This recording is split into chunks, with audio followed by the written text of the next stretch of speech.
Stanley Kubrick remains one of cinema's most mysterious geniuses. The man behind 2001, A Space Odyssey, The Shining, and A Clockwork Orange spoke rarely and revealed even less.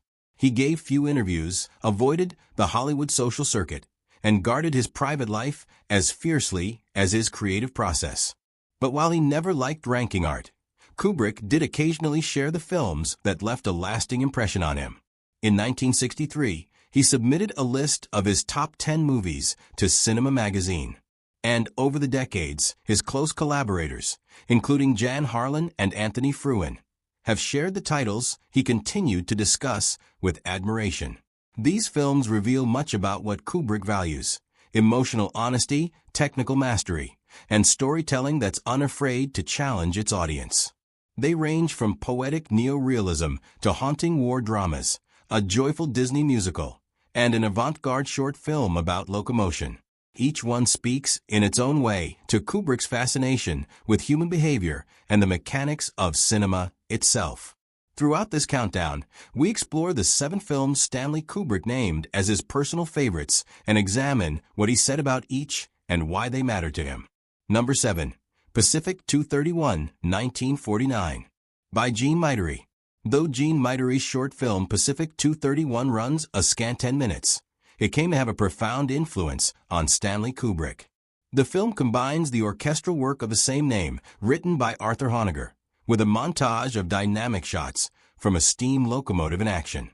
Mitery focuses his camera on the pistons, gears, and jets of steam before cutting rapidly to shots of musicians playing the symphonic composition. Each cut is precisely timed to the music, producing a rhythmic interplay between soundtrack and screen image. The overall effect is less like a documentary and more a symphony of machinery. Kubrick once said that Pacific 231 was one of the most perfectly edited films ever made. According to his longtime assistant Anthony Fruin, he admired the way the images moved with the music, forming a single unified experience.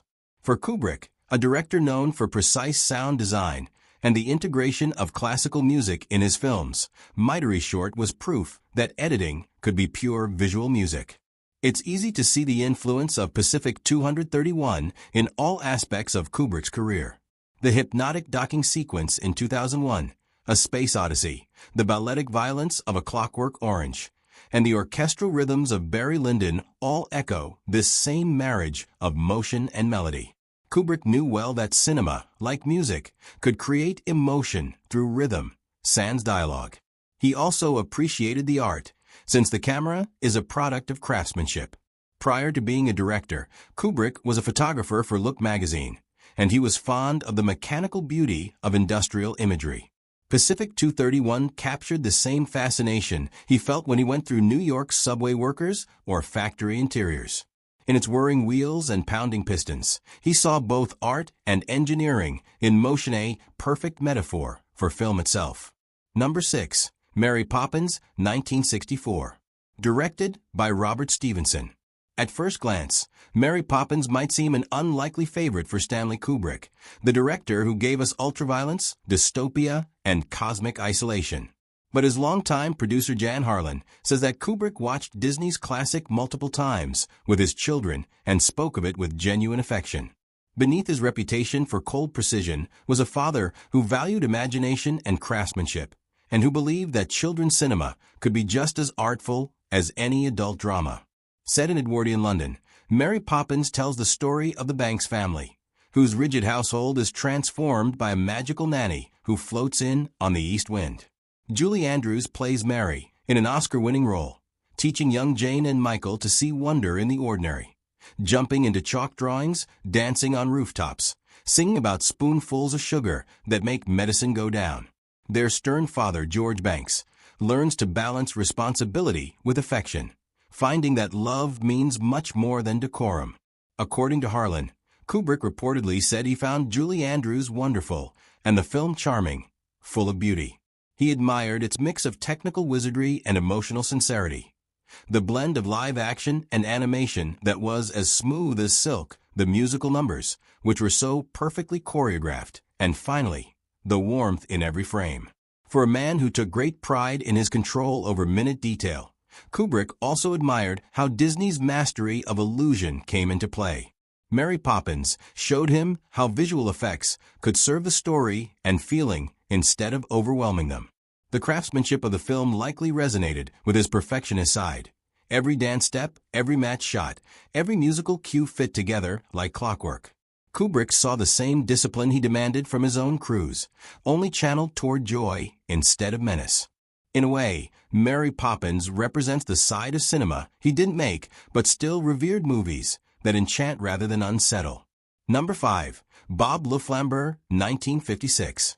Directed by Jean-Pierre Melville. Among all the directors Stanley Kubrick admired, Jean-Pierre Melville held a special place. Melville's Bob Le Flambeur, a cool, low-key blend of gangster film and character study, was one Kubrick reportedly called the perfect crime film. That phrase says a lot coming from a director who crafted meticulous thrillers like The Killing and A Clockwork Orange.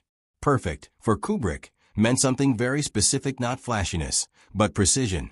The film traces the fortunes of Bob Montaigne, an aging ex-robber living among the late-night gamblers and petty crooks of Montmartre.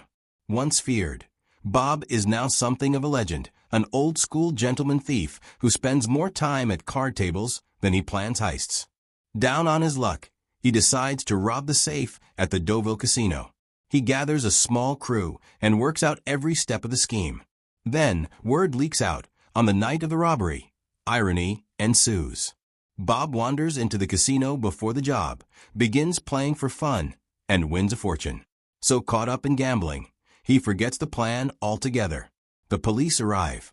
His partners are arrested or killed, and Bob, sitting on piles of winnings, wryly mutters that he might even sue the state for ruining his good luck. The irony of that ending was not lost on Kubrick, who loved it. Like many of Kubrick's own films, Bob Le Flambeur is a film about human folly masquerading as genius. He admired Melville's sense of fatalism, his notion that even the best-laid plan can be upended by fate. That idea courses through Kubrick's entire oeuvre, from The Space Mission Gone Wrong in 2001, A Space Odyssey, to the chain of events that slowly unravels Control in Dr. Strangelove. He also dug the picture's minimalist style. Melville shot on authentic Parisian streets using handheld cameras and natural light, well before the French New Wave made it trendy. The atmosphere is intimate and lived in, yet suffused with quiet glamour. Kubrick, a photographer to begin with, admired how the camera in Melville did not judge. Not moralizing, it was about people under pressure watching themselves get exposed. Number 4. La Strada, 1954. Directed by Federico Fellini. Of all the filmmakers that Stanley Kubrick admired, Federico Fellini might have been the most unexpected. Their styles could hardly be more different. Kubrick's cold precision versus Fellini's warm chaos. Yet Kubrick once remarked that even after seeing only La Strada, he recognized Fellini as the most interesting poetic personality of Italian cinema. For Kubrick, that one film was enough to understand the man's genius. La Strada tells the heartbreaking story of Gelsomina, a poor, naive young woman sold by her mother to the brutish traveling strongman Zampano. Together, they roam the Italian countryside performing cheap circus tricks. He breaking chains across his chest, she clowning and playing the trumpet for coins. Despite her devotion, Zampano treats her cruelly, humiliating and beating her. Along the road, they meet Il Matto, the fool, a high-wire performer who gently tells Gelsomina that everything in life has a purpose, even a pebble. But Zampano's jealousy leads him to murder Il Matto in a rage, shattering Gelsomina's spirit. She falls into despair and is eventually abandoned. Years later, Zampano learns she has died and breaks down, sobbing by the sea, finally understanding too late what he destroyed. Kubrick was moved by how Fellini fused realism and poetry. He appreciated how La Strada mixed grit and grace, tragedy and tenderness, to show how cruelty coexisted with beauty. Fellini's camera doesn't judge. It observes humanity in all its contradictions. That perspective, sympathy for flawed souls, was something Kubrick quietly shared, even if his own worlds were colder. Films such as Barry Lyndon and A Clockwork Orange show the same fascination with moral blindness, the same tragic irony of characters unable to fathom the damage they inflict. Visually, too, La Strada reflected something which Kubrick prized deeply: simplicity of form in the service of emotion. Fellini's compositions are uncluttered, his landscapes austere. Every shot seems to be timeless, hewn out of light and shadow. Kubrick himself, a master of visual architecture, used to admire directors who could express philosophy through framing. In La Strada, the image of Zampano kneeling alone on the beach, overcome with guilt, contains an entire moral universe. Kubrick once told a young filmmaker that truth is often found in the absurd. Fellini's blend of realism and fantasy was a perfect embodiment of that truth. Gelsomana's innocence borders on the absurd, yet it is only through her purity that the film reveals something transcendental. It's a reminder that human frailty, not heroism, defines us. Number 3, Smiles of a Summer Night, 1955. Directed by Ingmar Bergman. When Stanley Kubrick was asked which filmmakers he most admired, he would usually single out Max Ophüls and Ingmar Bergman. He once said he liked Smiles of a Summer Night enormously. That might surprise those who associate Kubrick only with cold precision and existential dread, because Smiles of a Summer Night is one of Bergman's most playful films, a romantic farce about human desire. But Kubrick saw something profound beneath its elegance and humor, an emotional architecture as carefully constructed as any camera movement. Set in Sweden around 1900, the film unfolds a tangled web of lovers whose paths converge during one enchanted midsummer weekend. Lawyer Frederick Egerman is married to the much younger and a virgin who avoids his affections.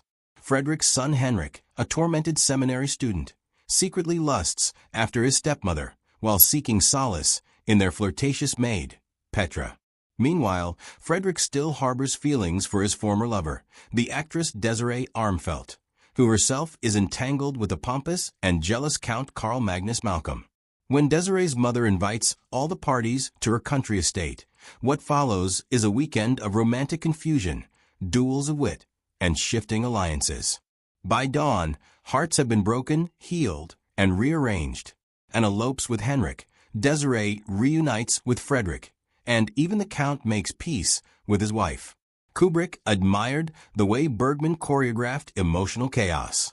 He once called Ophüls a director who danced the camera, and in Bergman he detected a similar elegance in the disposition of human rather than mechanical bodies.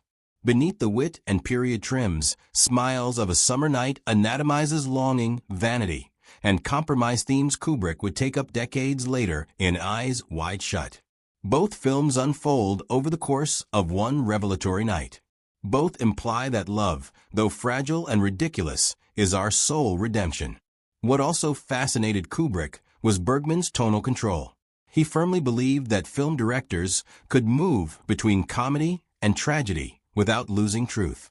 Laughter in Smiles of a Summer Night often masks melancholy, and desire is treated as both ridiculous and sacred. Kubrick admired that duality. Such was the essence of human nature, he thought, our ability to be foolish and noble in the same breath. Number 2. The Earrings of Madame de 1953. Directed by Max Ophüls. Few filmmakers inspired Stanley Kubrick as profoundly as Max Ophüls. When asked to name the directors he most admired, he replied without hesitation, Max Ophüls and Ingmar Bergman. For Kubrick, Ophüls represented a level of craftsmanship and emotional intelligence that cinema rarely achieved.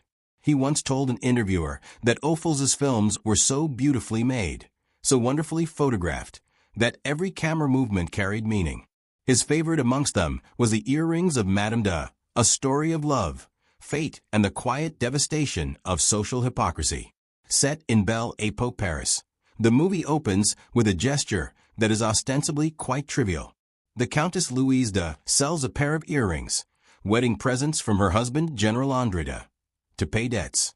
She then lies to him, claiming she lost them. But when the general later buys the same earrings back for his mistress, and they are resold in Constantinople, they eventually end up with an Italian diplomat, Baron Donati.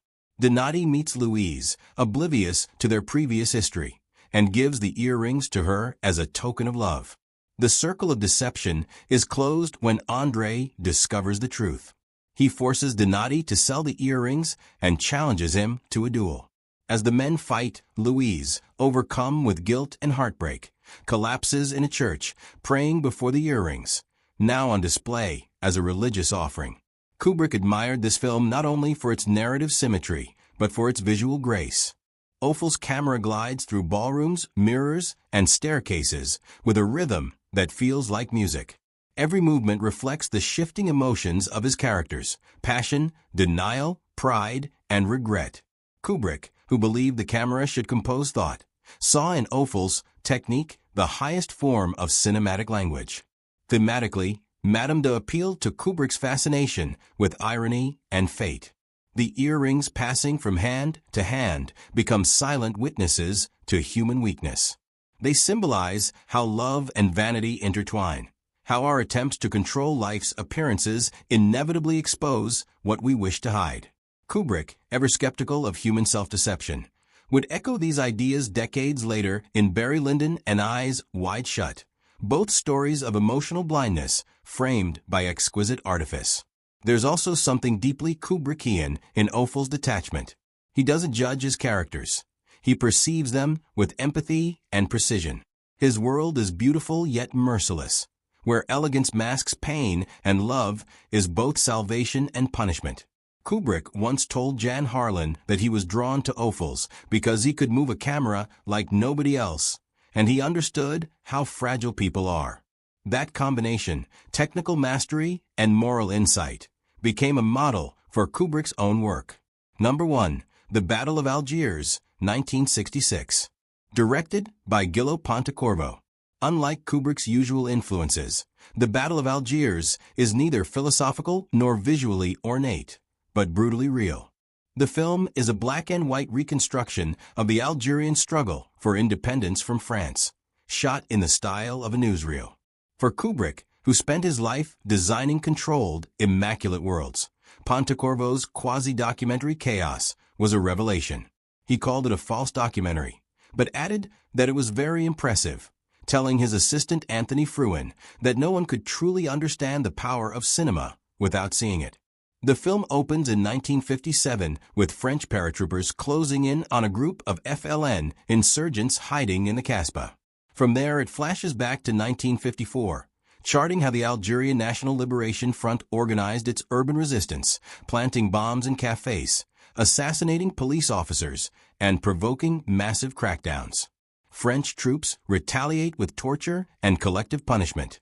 The final act of the film returns to the present, showing the FLN crushed militarily but morally undefeated.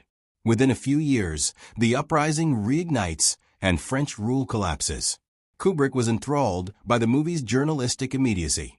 Pontecorvo used handheld cameras, non-professional actors, and on-location shooting to blur the line between fiction and reportage. To Kubrick, that was pure cinema storytelling stripped of sentimentality or artifice. He liked the way Pontecorvo let events speak for themselves, leaving an audience to ponder the uncomfortable symmetry between occupiers and occupied. The French justify torture in the name of order.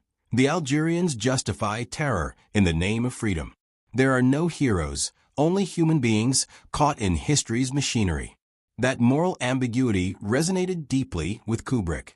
Paths of Glory, his own 1957 anti-war film, conveyed the same sense of conviction in the idea that war corrupts everyone it touches. Like Pontecorvo, he distrusts propaganda from either side. Both men rejected emotional manipulation and preferred to engage the intellect. Kubrick once said that The Battle of Algiers does the almost impossible. It makes politics cinematic without rendering it spectacular. He was also impressed with its editing. The film's rhythm, which veers between quiet suspense and explosive violence, constitutes what Kubrick called documentary tension, the feeling that something inevitable is unfolding before our eyes. Its use of an insistent drumbeat score by Ennio Morricone reminded him how music can function as both commentary and propulsion, an idea he would explore in Full Metal Jacket and A Clockwork Orange. Privately, Kubrick reportedly told people that if young directors wanted to learn how to control tone and rhythm, they should study the Battle of Algiers. It was for him a masterclass in visual clarity and moral complexity, proof that cinema could tackle the hardest truths without moralizing.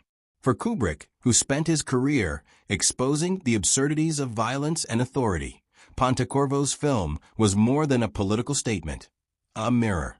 The French general's weary admission that to conquer is easy, to govern is harder could have come from any of Kubrick's own protagonists, men who mistake control for understanding. Stanley Kubrick's list of favorite films reads like a map to his own artistic DNA, rigorous, eclectic, and fearless. Each title reflects an aspect of what made him such an uncompromising filmmaker. The Battle of Algiers mirrors his fascination with power and moral ambiguity.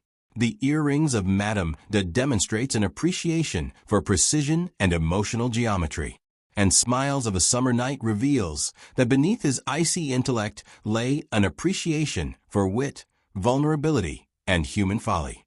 Even lighter choices like Mary Poppins remind us that Kubrick, often caricatured as obsessive and cold, also valued wonder and the innocence of storytelling. Taken together, his favorites reveal a man who sought balanced discipline and freedom, intellect and emotion, irony and sincerity. Perhaps that is why his own films have remained timeless. They challenge us while trusting us to find meaning on our own.